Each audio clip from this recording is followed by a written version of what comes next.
你有没有发现这样一个现象？身边总有那么一些人，身体检查没有什么大毛病，医生说你身体没问题，但就是整个人很累，提不起劲，精神涣散，做什么都不顺，早晨起来就觉得疲惫，一整天都提不起那个劲头来。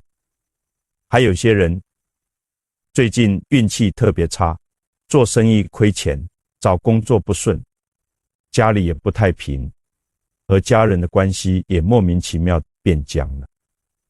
这种人去看中医，中医说气虚，去算命，算命先生说犯太岁，花了钱去化，结果还是一样不顺，甚至越来越差。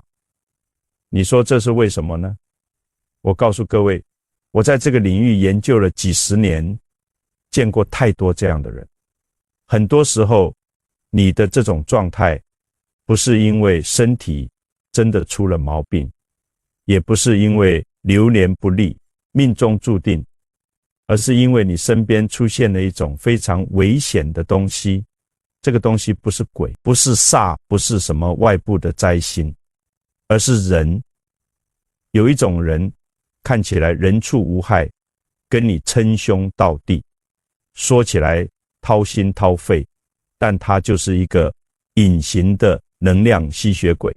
你跟他多说一句，就是在往外漏气；你跟他多纠缠1分钟，就是在给自己放血。你不懂得识别他，不懂得远离他，你这辈子的精气神就被他悄悄地耗干了，你还找不到原因在哪里。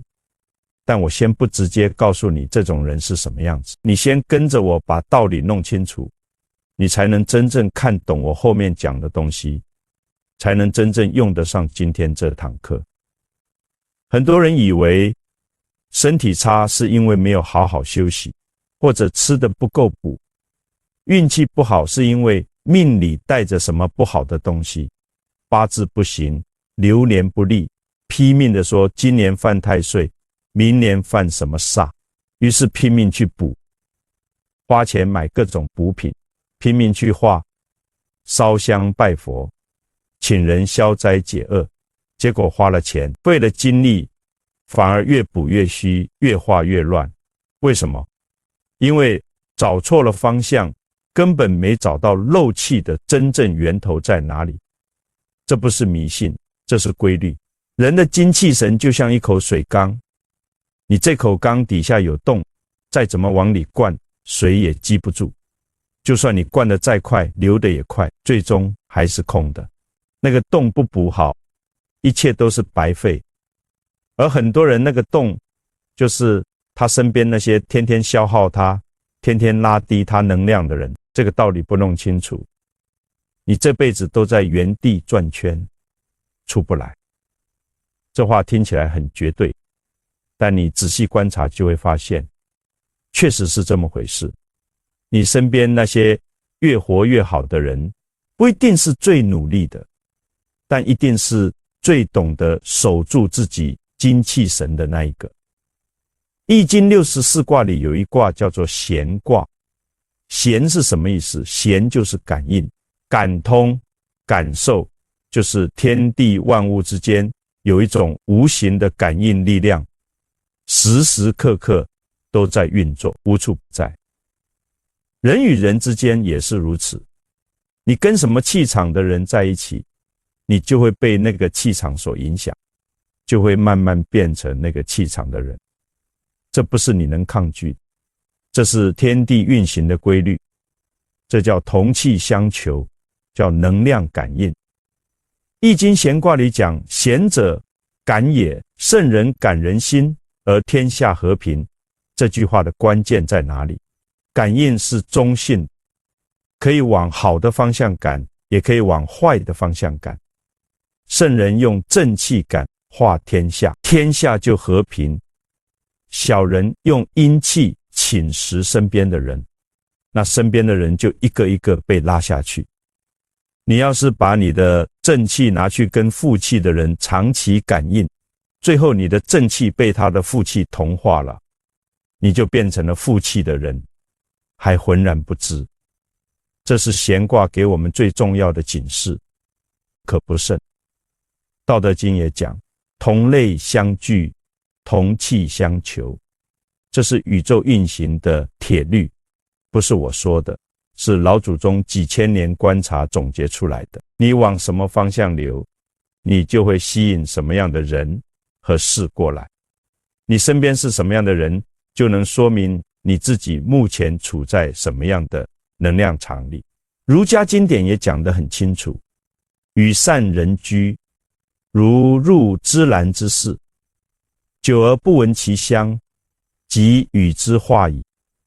与恶人居，如入鲍鱼之室，久而不闻其臭，亦与之化矣。这个化字是最关键的。你跟什么人待久了，你就变成什么人了，而且你自己还感觉不到，就像闻不到鲍鱼的臭味一样，已经融入你的生命里。这不是说你意志力弱，这是自然规律，可为。你要改变命运，你要先改变圈子。那这种消耗你的人到底有哪几种？我给各位分层来讲，讲完了你就会知道，原来这种人离你不远，也许就在你的身边。第一种是整天抱怨的人，你身边有没有这样的人？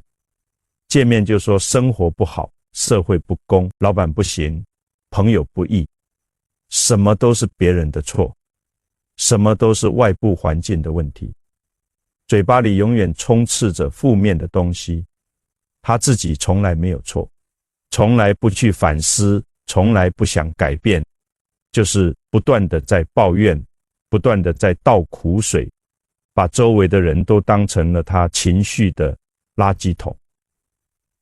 我认识一位老张，经商20多年，做事很有一套，为人也很热心肠。有一年公司里来了个新合伙人，这个人能说会道，口才极好。见面第一天就跟老张大倒苦水，说自己怀才不遇，说以前的公司太黑暗，说现在的社会对他不公平，说自己这辈子运气一直很差。老张是个热心肠的人，觉得这个人挺可怜，就一直陪他聊，宽慰他。后来每次见面都是如此，一聊就是2-3个小时，有时候还半夜打电话来，专门找老张倾诉。老张从来没有拒绝过他，总是耐心的听，耐心的劝。结果呢，老张跟我讲，他发现自己每次跟这个人谈完话以后，都会觉得特别疲惫，心里压抑，提不起精神来，就像被人抽走了什么东西一样。以前做事很有冲劲，结果慢慢变得迟疑不决，对未来也没有了信心，生意也开始走下坡路，家里也开始出现各种小摩擦。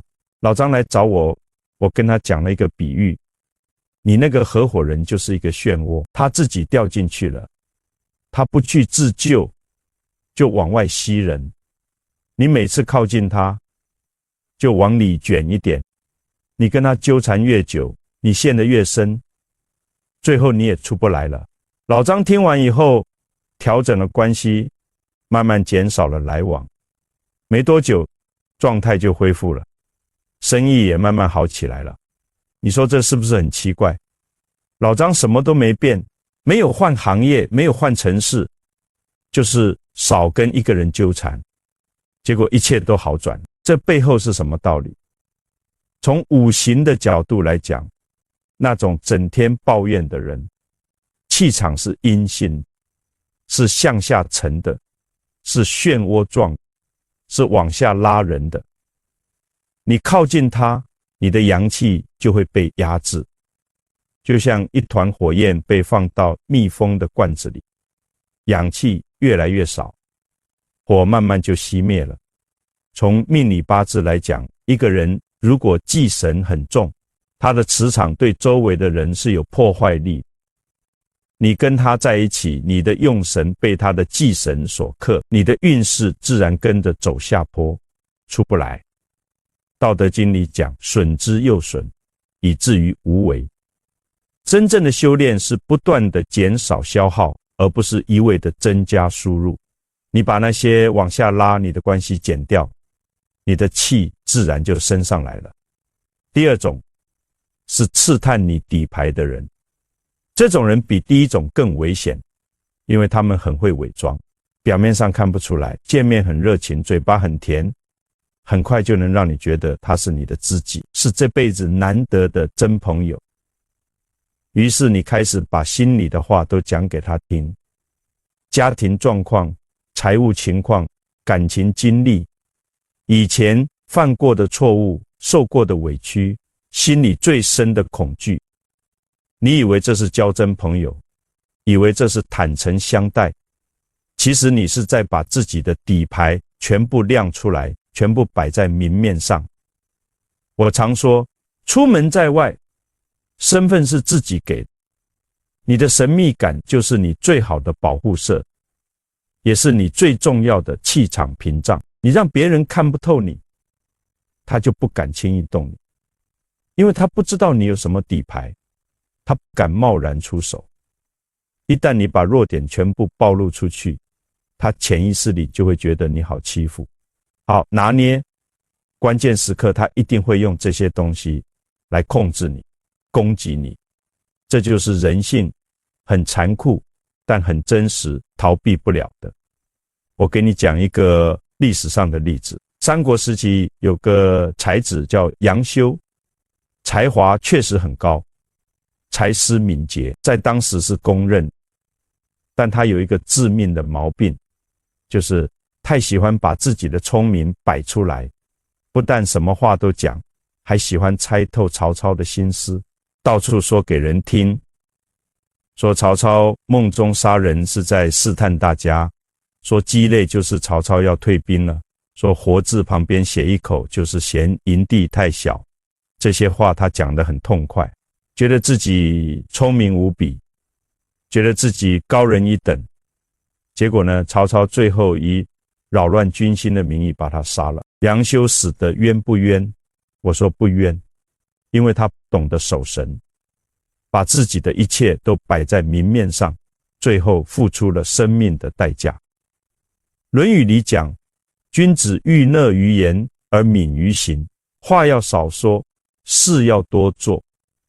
这不是叫你木讷，不是叫你沉默寡言，这是在教你保护自己的气场，保护自己的底牌。从命理的角度来看，一个人的嘴巴在命局里跟食神伤官有关。食神旺的人表达欲很强，口才好，喜欢说话。但如果食神太旺又没有智化，就容易口无遮拦，把福气从嘴巴里漏掉，把运势从嘴巴里卸掉。我们讲相学，口唇厚实的人守财守密，福气深厚，说话有分量。口唇薄的人往往留不住财，也留不住秘密，嘴里说出去的什么就什么都没了。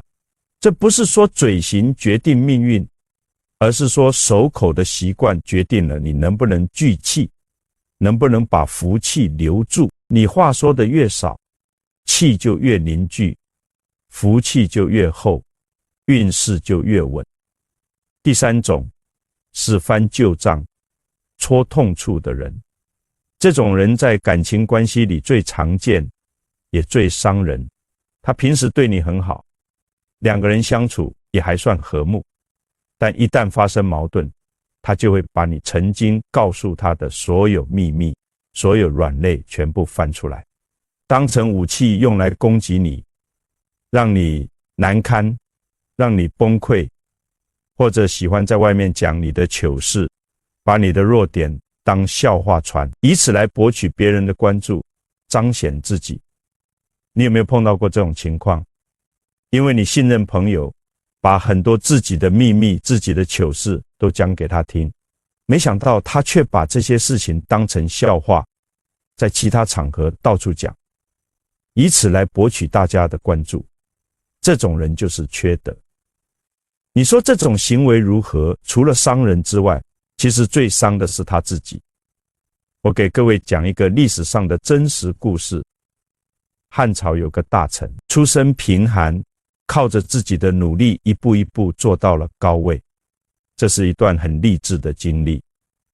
他有个老乡，早年跟他有过几面之缘，就仗着这个关系，到处讲他年轻时的旧事，说他以前穷得揭不开锅，说他以前什么都不懂，甚至拿他的出身来嘲笑他，在众人面前让他难堪，以此来让自己显得见多识广。这些话传到那个大臣耳朵里，他非常不高兴，心里留下了结。后来那个老乡遇到了麻烦，想找那个大臣帮忙，大臣理都不理他，这段关系就此断了，永远没有修复的可能。这就是祸从口出的代价。你一时嘴快，换来了一生的疏远。你揭别人的短，讲别人的痛处，你以为在博眼球，以为大家都觉得你有趣，其实你是在给自己积怨气，是在造口业。这怨气迟早绕回来打在你身上。古人讲，积不善之家，必有余殃。这个殃不一定是大灾难，很多时候就是你慢慢的贵人越来越少，真心朋友越来越少，身边的人慢慢都跟你疏远，遇到事情没有人肯伸手帮你，这也是殃。从佛家的角度来说，口出恶言是在造口业。你造了口业，你身上的气就会散乱，就会往外漏。从五行来讲，人的嘴巴属金，金主肃杀，你用嘴伤人，金气就乱。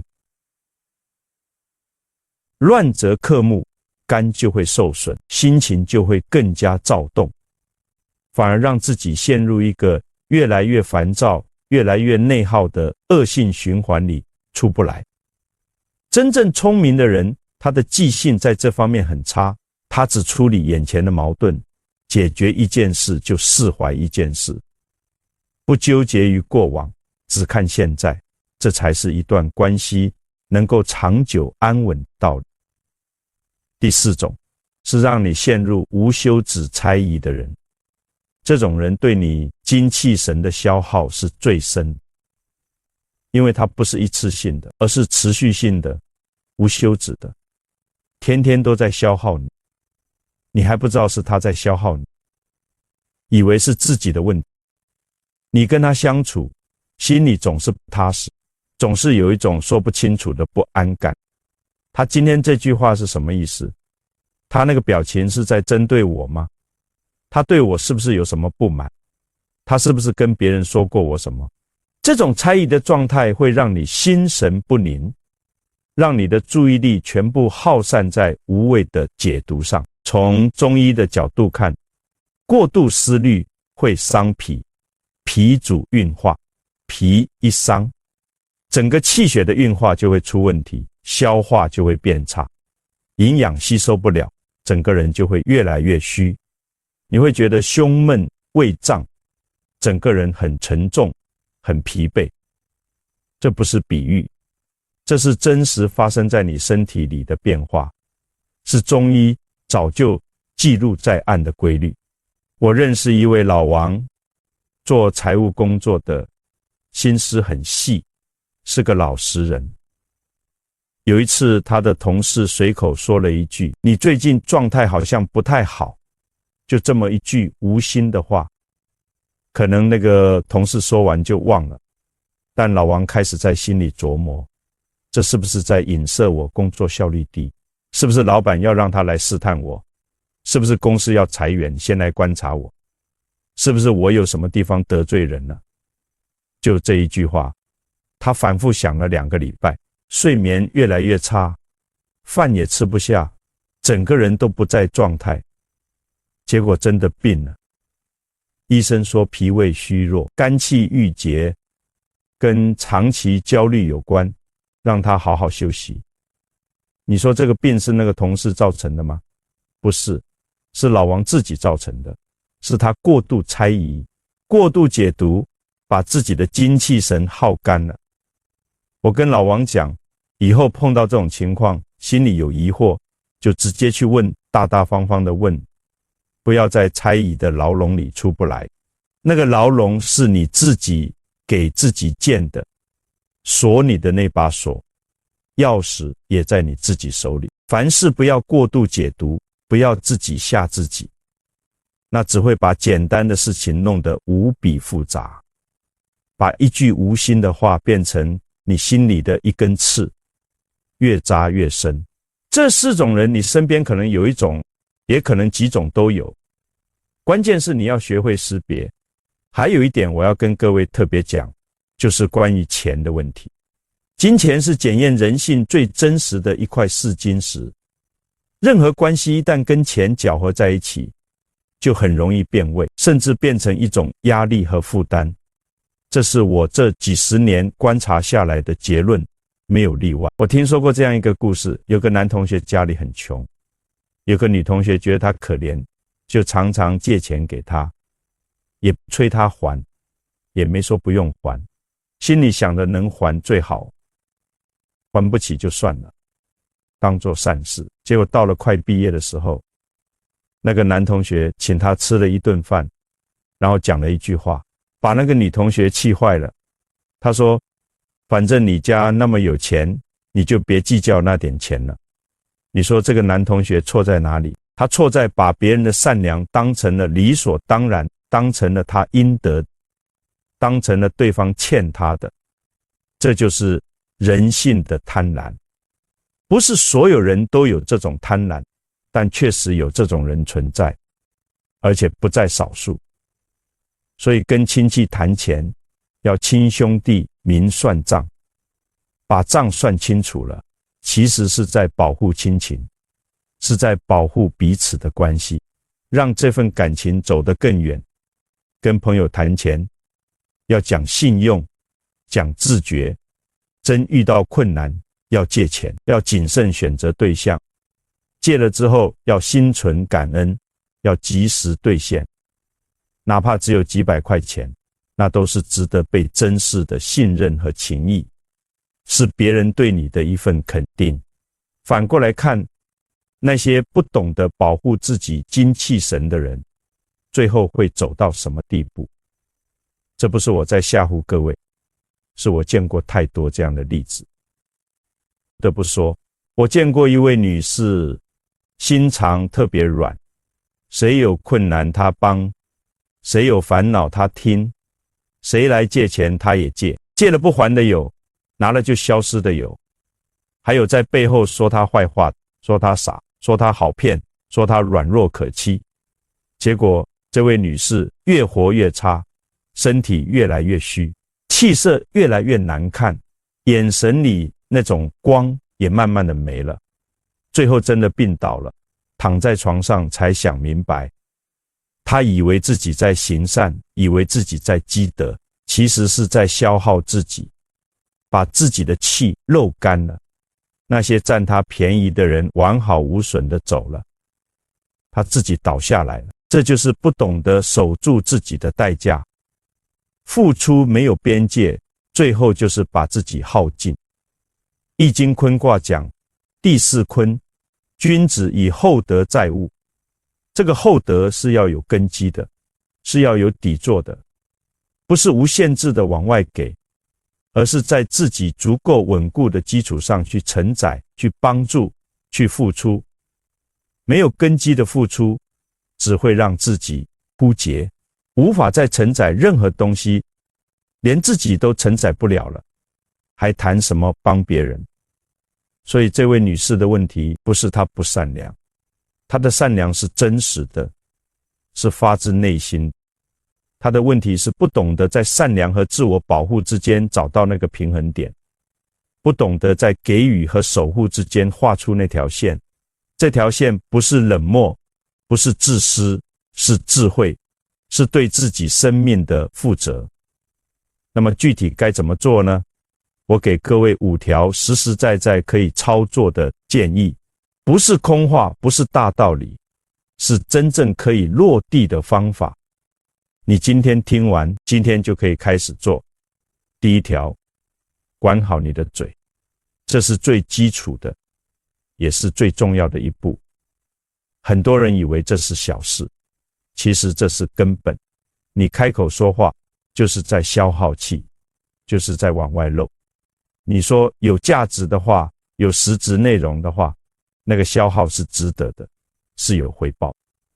你说那些闲话废话，说别人的是非，说自己的秘密，说那些无关紧要的抱怨，那就是纯粹的浪费，是把自己的福气一点一点的从嘴巴里漏出去。跟任何人相处，你只说必要的话，你的家庭状况、财务情况、感情经历、过去的弱点和痛处，这些东西能不说就不说，没到那个时候，没到那个关系，就不要说。不是叫你说谎，是叫你懂得保护自己，懂得在人际关系里留一份距离，留一份余地，出门在外。你的神秘感就是你的护甲，你让别人看不透你，他就不敢轻易拿捏你，因为他不知道你的底，他不知道你能走多远。记住这句话，你不需要让所有人都了解你，你只需要让真正值得了解你的人了解你，这两者是完全不同的。对不值得的人说了太多，就是最大的浪费，也是最危险的漏气。道德经讲，知常容，容乃公，公乃王，王乃天，天乃道，道乃久。真正懂得守道的人，从来不急于表现自己，从来不把自己的一切都摊开来让人看，而是守着那份从容，守着那份动声色，守着那份让人看不穿的深度。这种人才是真正有气场的人，才是真正让人尊重的人。第二条，定期清理你身边的关系。这一条很多人做不到，因为人情难断，因为觉得可惜，因为怕被人说薄情，因为害怕孤独。但我告诉各位，清理才是真正的可惜，才是真正的孤独。因为你把精力全部耗在那些消耗你的人身上，真正值得深交的人，你反而没有时间和精力去经营了。每隔一段时间，你认真问自己一个问题，跟这个人在一起，我是充电还是放电？见面之前我是期待的还是有点抗拒的？见面之后我是精神焕发还是疲惫不堪？如果每次见面以后你都觉得很累、很压抑，说不清哪里不对劲，那你就要开始调整。不要觉得不好意思，不要觉得可惜，不要觉得坚持下去它就会改变。你的精气神比任何一段感情都值钱，没有例外。你可以从慢慢减少联系开始，不用非得闹翻，不用弄得两看相厌，不欢而散。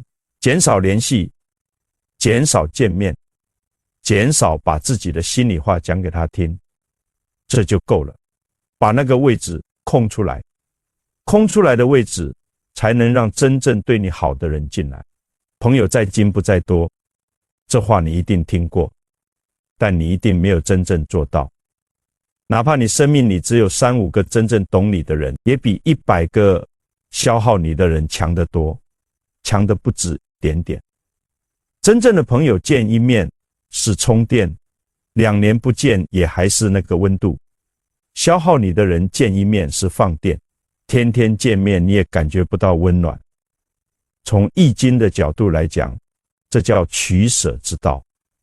每一卦都有阴阳，有进有退，有聚有散，该散的不散，强行留住，那就是逆天而行，是自己跟自己过不去。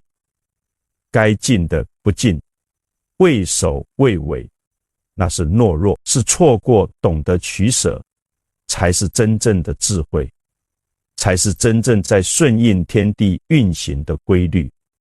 第3条，学会独处。这一条很多人做不到，甚至根本不愿意做，因为一个人待着就会慌。就觉得没有安全感，就觉得自己被世界遗弃了。但我要告诉各位，越害怕独处的人，神越是闪在外面，收不回来。你越往人群里钻，你的神就越散，越散你就越慌，越慌你就越要往人群里钻，这是一个恶性循环，出不来。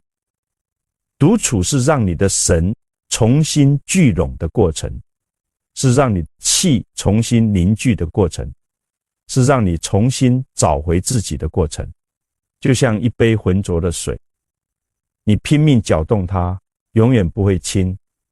你把它静静地放在那里，不去动它，泥沙自然慢慢沉到底部，清水自然慢慢浮上来。我们的心也是一样，外面越乱，越要安静下来，越要给自己段独处的时间，让心里的浑浊沉下去，让清明浮上来。每天至少给自己半个小时，关掉手机，泡一杯茶，坐在那里什么都不想，或者就是观呼吸，看气怎么进来怎么出去，看自己的念头怎么起怎么落，不去跟随它，就是看着它。你会发现焦虑慢慢消失，头脑慢慢清晰，很多以前想不通的事情，在那种安静里突然就通了，答案自己出来了，不需要你去绞尽脑汁，不需要你去问别人。这就是独处的力量，是任何外在的方法都替代不了。中医讲，神不守舍，久了是要出大问题的，是要得病的，是要倒下的。什么叫神不守舍？就是你的注意力老是散在外面，老是在别人的评价上，老是在外部的事情上，老是在无谓的担忧上，就是不在自己身上。你要让你的神守在腔子里，守住了，你的气血才能好好运行，你的身体才能好，你的运势才能起来。神守了，气才聚，气聚了，形才健，这是中医最基本的逻辑。3000年前就讲明白了。庄子里有个故事讲得特别好，有个养蜂人，他的蜂不多，就那么几箱，但每年的蜜都是别人的2、3倍。有人问他秘诀，他说没有什么秘诀，就是别去打扰他们，你越去看他们，越去动他们，他们越不安，越不安就越不好好采蜜。你把他们安置好，别去打扰，他们自然就安定，安定了自然就勤快，勤快了自然就出蜜多。这个道理放在人身上也是一样的，你把自己安置好，少受外界的打扰，少去打扰自己，你自然就安定，安定了自然就有力气，有力气了自然就做事顺，做事顺了自然就运势好，根就是你自己内心的那份安定。第4条，从小事开始富养自己。这里说的富养，不是叫你花大钱，不是叫你买名牌吃3珍，不是那种物质上的堆砌，而是对你自己的生命有一种郑重的态度，是一种由内而外地提升你生命质量的方式，是让你每天的日子过得有仪式感，有层次，有尊严。第一步是早起。从中医来讲，早晨寅时到卯时，是天地阳气开始生发的时候，是一天里能量最纯净、最有生命力的一段时间。你早起就能接到这股天地之气，这股气进到你身体里，你整天的精神状态都会不一样，做事都会更有力量。每天早起以后，泡一杯茶，在安静里规划今天要做什么，把最重要的3件事写下来。这段时间完全属于你自己，没有人打扰，没有信息轰炸，没有人向你索取。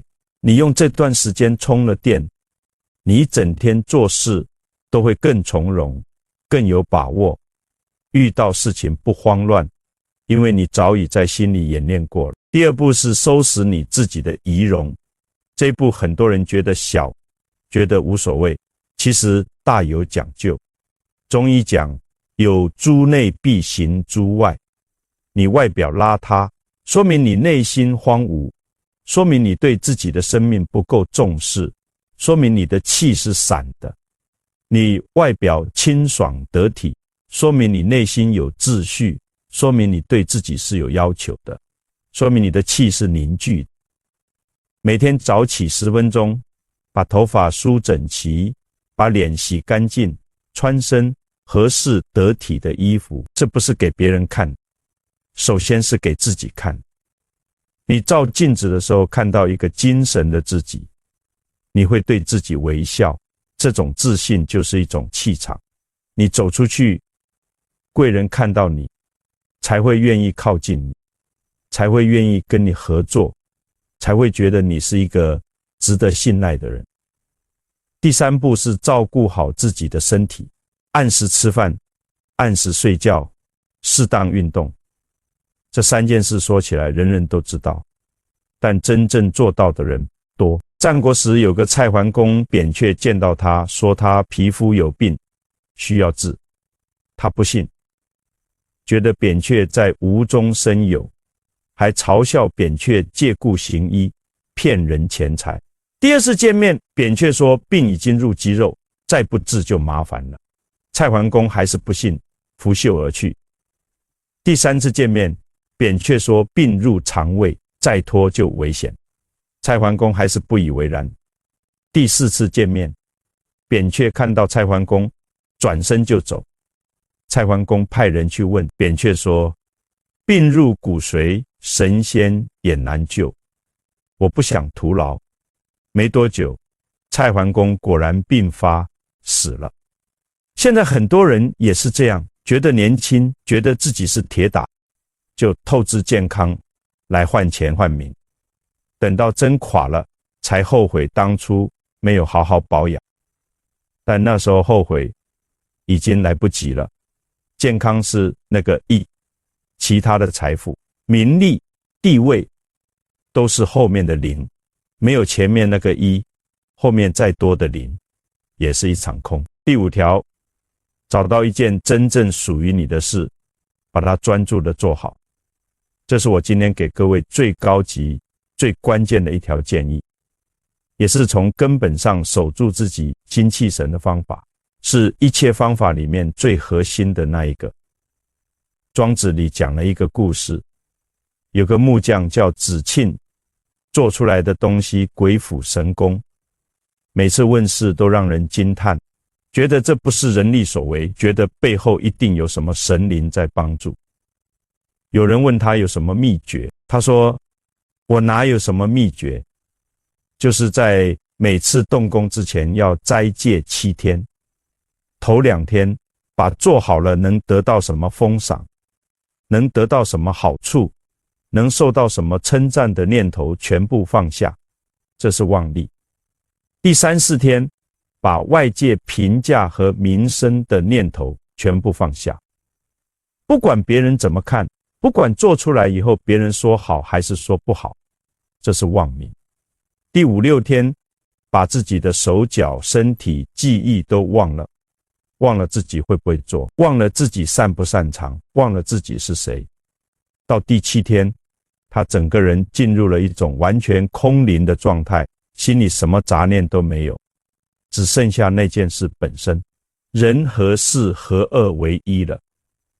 在这种状态下进山选木料，眼睛所见的那棵树就是他要用的那棵树，不需要思考，不需要比较，就是它了。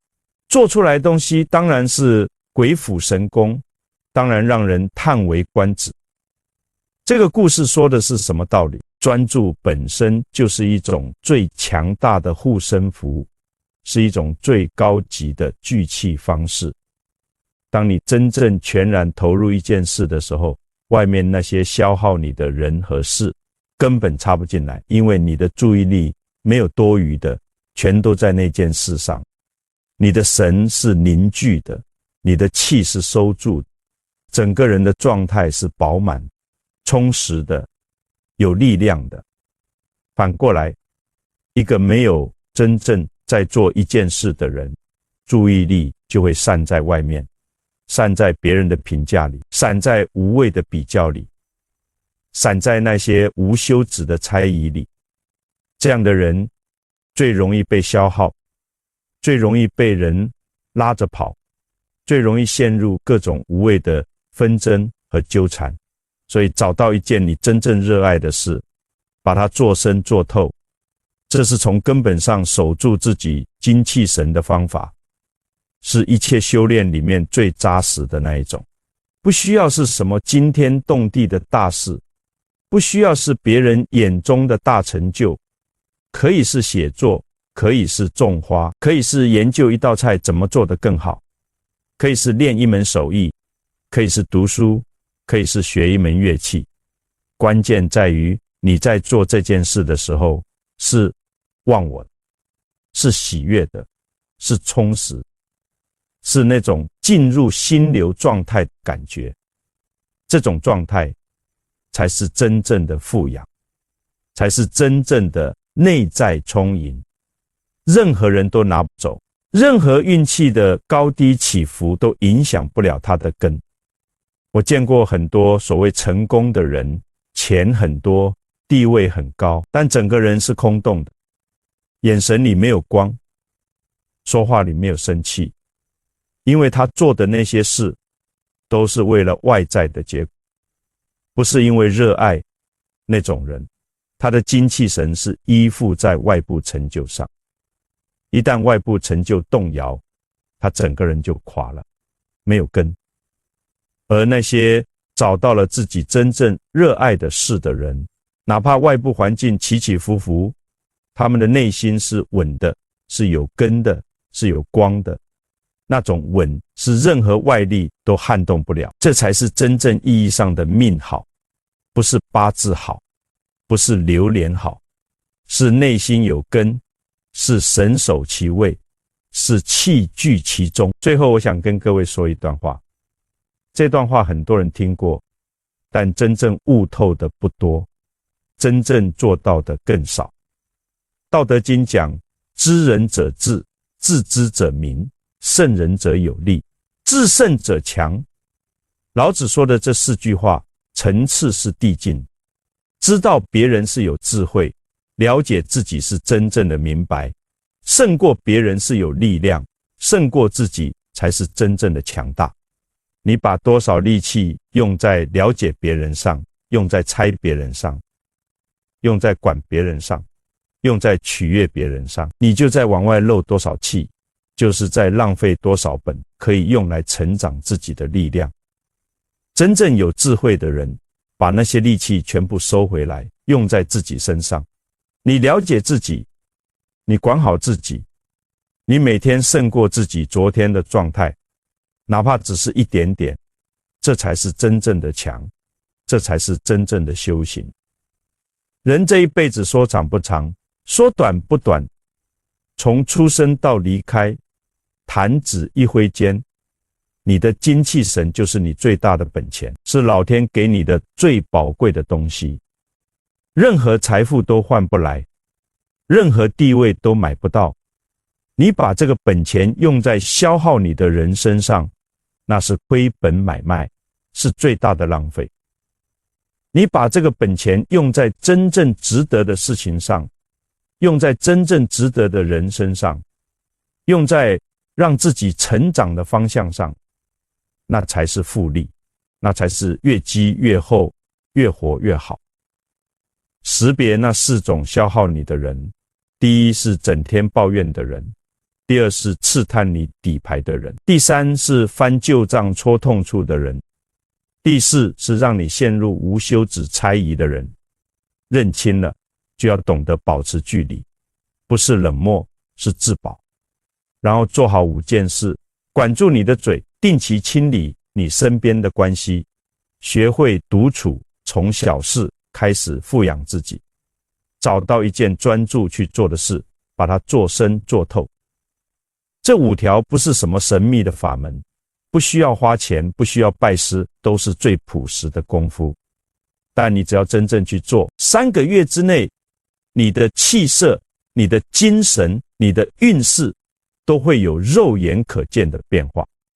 这不是我跟你讲大话，这是数千年来无数人用生命验证过的规律。